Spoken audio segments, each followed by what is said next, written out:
everybody. Hi. My name is Darren. I'm Graham. And we have seen the film Super 8. Super 8. Tell us the story, but don't give any spoilers away. Oh. Like, don't mention anything significant. Okay.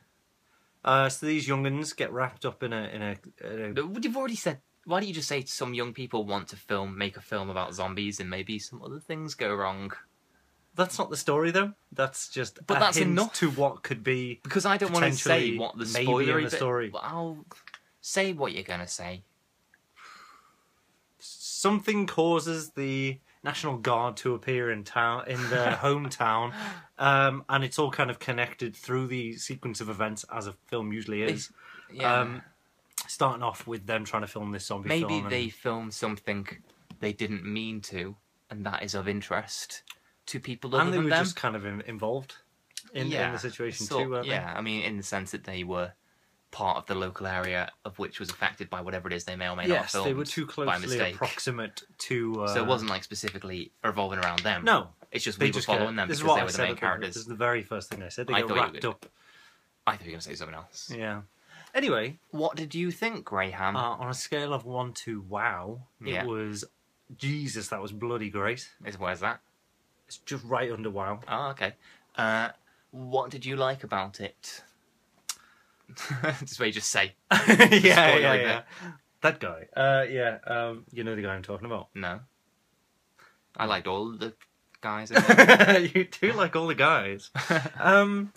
Okay, so what did I like? I liked all of it, in honesty. Okay, but what would... This is a film which Darren likes to give me a bit of a pre-film guff.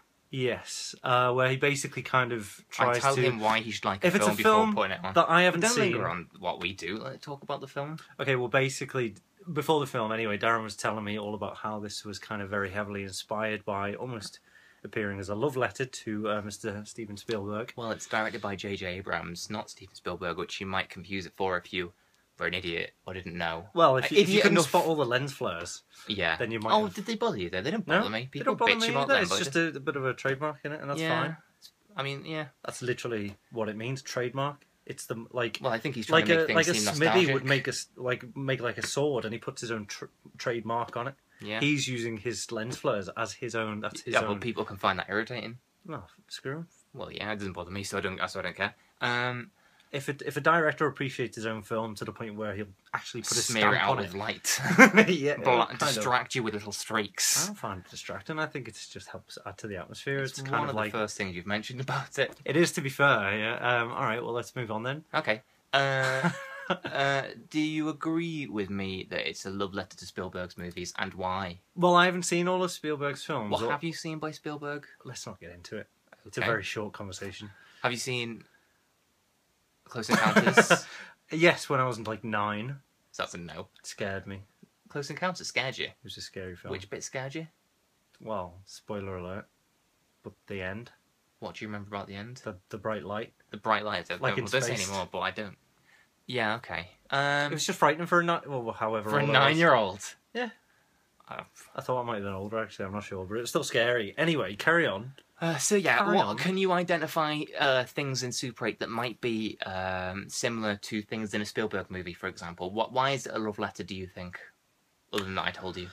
Well, from what I can tell, but then again, Abrams kind of does the same thing in his other films. Please answer the question. Okay. I mean, apart from anything, there was the giant set piece. Which was filmed the thing in real at the life, centre apparently. of the film. Yeah. What thing was filmed in real life? Because we're not talking about the same thing. Oh no, I was talking about the thing. Oh, okay. I was talking about the thing. Oh right, okay. No, that wasn't filmed in real life. No. Yeah. So this wasn't filmed in real life. Yeah. Did you see? Real. He's talking about there's a accident in it. Accident. That was filmed in a field somewhere. I think they probably... Yeah, they might have filmed it in real life, but everything that is dangerous must have been CG. Probably. So he wanted to get the real impact. So he filmed the grass and kids running. And a giant machine. What machine? He can't have filmed that. How obvious? Yes, he did. How can he? Train. We're talking about Train. Is in IMDb trivia. Apparently he did it for real. Train explosions. Yeah, not I'm real. sure he added a couple more. A couple more of the containers, but what? Flying 70 foot through the air towards children. No, he probably photoshopped the children in, but... So what part's real? Look, Yeah. it was on IMDb Trivia that he said that they wanted this train accident to be Are you filmed. sure you're not confusing it with the bit where they intentionally blew up a train model for their own childish film?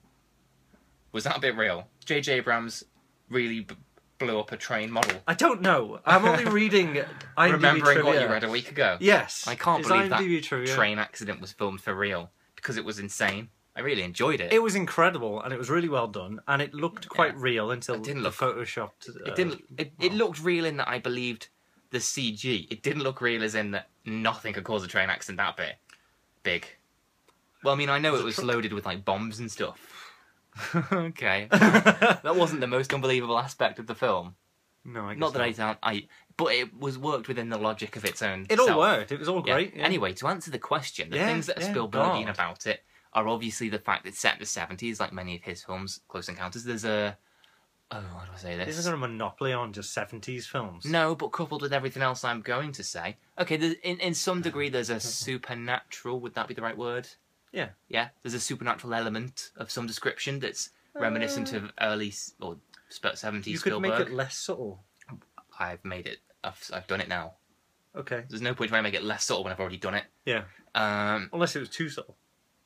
But the point is to not guess it. I Yeah, suppose. yeah. Carry on. That aspect. It focuses on a gang of kids and the escapades they get up to with the adults not quite getting what they're doing, like E.T. for example. Oh. It's that's There was about all it really. sorts to be honest. In fact, I saw. Do you remember I sent you a user review off IMDb. Yeah, And it pointed out all the different Yeah. things of where There's a- Spielberg stole the scenes and stuff You from. mean Abrams stole? Yes, we're talking about. There's a Jurassic Parky element in terms of noises and sound effects and stuff, and there's a Jawsy element in that perhaps you see from the point of view of something rather than just seeing something, if that makes sense. In the same, in the way that not that you've seen Jaws somehow, it's more from the shark's point of view, Yeah. and there's a sort of John Williamsy element. I'm reading the answers off the wall.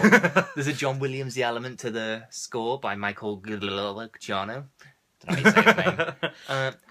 The thing I don't like about the film, but I do love the film, is that it feels like two films glued together as opposed to one cohesive film. No. Okay, well I think that on the one film you've got the kids making a film, and on the other side you've got the Jawsy, Jurassic Parky, Close Encounter element, whatever that might be, and it just feels like he's had this idea and then merged the two ideas. Although I did come up with a little saying that I was quite happy with in terms of what this film's like last week. I said, it's like Son of Rambo, the film Son of Rambo. I don't know if you've seen it.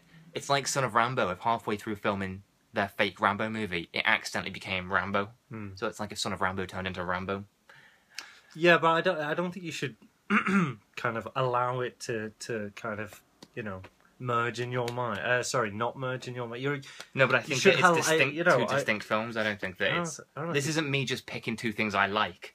Certainly, It's like two films because there's girls in it, Is and I the like problem- that film, and there's boys in it. I didn't like that film. is the I'm not like just picking things. No, that, I know, I don't know. think that. I think those two things jar a little. But that's only because they're both so strong separately. Particularly the stuff with the kids, because the kids are really good actors. Yeah, but isn't the point of this? It wasn't one of the other Spielbergian things, father issues and stuff, and this all kind of plays into it too. Yeah, and Right filming up to the very end, quite low from a child's perspective, like in giving them their Close own, Encounters. So yeah. it's more of a child's eye view of the world. What were you saying? Forgot what you were Just saying, saying. it's like daddy issues. What about them? Saying Yeah, Spielberg's that films it have even daddy follows- issues, and this has daddy issues. and it follows right to the end between the two kind of Oh jarring. yeah, that's what I liked about it. That's what I said last week when I watched it with you, is that the difference between like a Michael Bay movie or something rubbish is that it's a load of special effects and some characters who just have to exist for the sake of a story, whatever little story there is. Whereas in this, the characters are the reason for the special effects. Yeah. Or the special effects bring the best out of the characters, so it's characters first, and then Character is always first. well, yeah, it should be, but it's not in Michael Bay's movies and stuff like that. No, So that's what I'm saying. Like, that's what I like about Super 8 is that, It knowingly. yeah. So rather than having characters for the sake of seeing action, the action is to see the best out of the characters. What a wise thing to say. What a wise thing to do. I think we should end on that wise note. Should we? Oh, yeah. There's so much more to go into, like the little love triangle and stuff. What are you going to go into about that? Except to say you like the love triangle? It was clever because it was a little. It wasn't even a love triangle. You didn't even know it was a love triangle until. But that's what's clever about it. I think that's quite interesting because all you're left with at the end is remorse, just like that other kid. It's just like you were left with remorse for the love triangle. At the moment, what were you hoping to happen? That's not between the three children. No. Why are you left with remorse? Let's not follow that avenue. So no, for the other lad, the filmmaker lad. I'd forgotten about him and his liking for the girl by the end. Oh no, but you feel bad for him. Why because are you lingering on that point? Oh, it's not even like a thing. Oh, this is all part of it. It was a scene. The love story was kind of, in fact, the main. Yeah, between two characters. The third character was just a little thing at the end. It wasn't like a love triangle all the way through. But it clearly was all the way through. Yeah, but it wasn't. For him. Yeah, for him exactly. It was. But for us as the audience, it wasn't. Wasn't there another part where we don't experience... Oh, in fact, we're talking about this. These are getting long. Can you make your point really quick? I just liked it. And you're allowed to like it, that's fine, but it's not... Thank you. Oh, thank you, Darren. Oh, you're welcome, you're welcome. I wish I came to you much earlier to find permission to like a certain aspect of a film. Well, it's granted now. I just don't necessarily think it's the biggest point to talk about. I'm glad you brought it up, but you didn't need to. I'm gonna brain you. Okay. Really gonna hurt you. Bye, everybody. Unless you've got anything else to mention. No. Bye. Say goodbye. Bye. Yeah. Ah! Prick. Ow.